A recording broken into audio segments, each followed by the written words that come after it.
মাত্রই এক ভয়াবহ যুদ্ধের কিনার থেকে সাময়িক বিরতিতে দাঁড়িয়ে ইরান, তবুও যেন দেশটি মাথা নোয়াবার নয়। বিশ্বকে আরও একবার ইরান দেখাচ্ছে তার সাহস।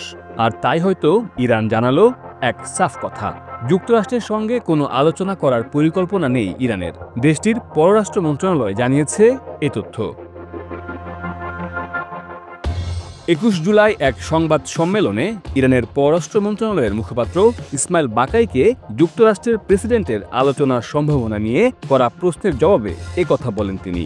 ইসমাইল বাকাই জানান, ইউরোপীয় ত্রয়ী অর্থাৎ যুক্তরাজ্য, ফ্রান্স ও জার্মানির সঙ্গে নতুন এক দফা আলোচনার ব্যবস্থা করা হলেও যুক্তরাষ্ট্রের সঙ্গে কোনো আলোচনার পরিকল্পনা ইরানের নেই। তবে ইসমাইল বাকাই বলেন, ইরান কূটনীতিকে একটি সুযোগ হিসেবে রাখে। যখনই জাতীয় স্বার্থ রক্ষায় তা সহায়ক মনে হবে, ইরান সেই সুযোগ কাজে লাগাবে।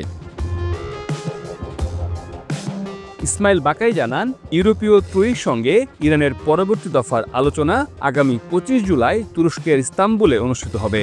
উপপররাষ্ট্রমন্ত্রী পর্যায়ের এই আলোচনা মূলত ইরানের পারমাণবিক কর্মসূচি নিয়ে কেন্দ্রীভূত হবে। আলোচনায় ইরানের পক্ষে উপপররাষ্ট্রমন্ত্রী মজিদ তাকাত রাভানজি এবং কাজেম ঘরিবাবাদী অংশ নেবেন বলে জানানো হয়েছে। এদিকে ইসরায়েল ইরান যুদ্ধের সময় পারমাণবিক স্থাপনাগুলোতে গুরুতর ক্ষতি হলেও ইরান ইউরেনিয়াম সমৃদ্ধকরণ কর্মসূচি থেকে সরে আসবে না বলে জানিয়েছেন দেশটির পররাষ্ট্রমন্ত্রী আব্বাস আরাকচি। ফক্স নিউজকে দেয়া এক সাক্ষাৎকারে আরাকচি বলেন, হ্যাঁ, ক্ষতি গুরুতর এবং তা আমরা স্বীকার করছি, কিন্তু সমৃদ্ধকরণ কর্মসূচি আমরা ছেড়ে দিতে পারি না। এটি আমাদের বিজ্ঞানীদের অর্জন এবং এখন এটি আমাদের জাতীয় গৌরবের প্রশ্ন। মির্জা রকিবুল হাসান, নিউজ 24।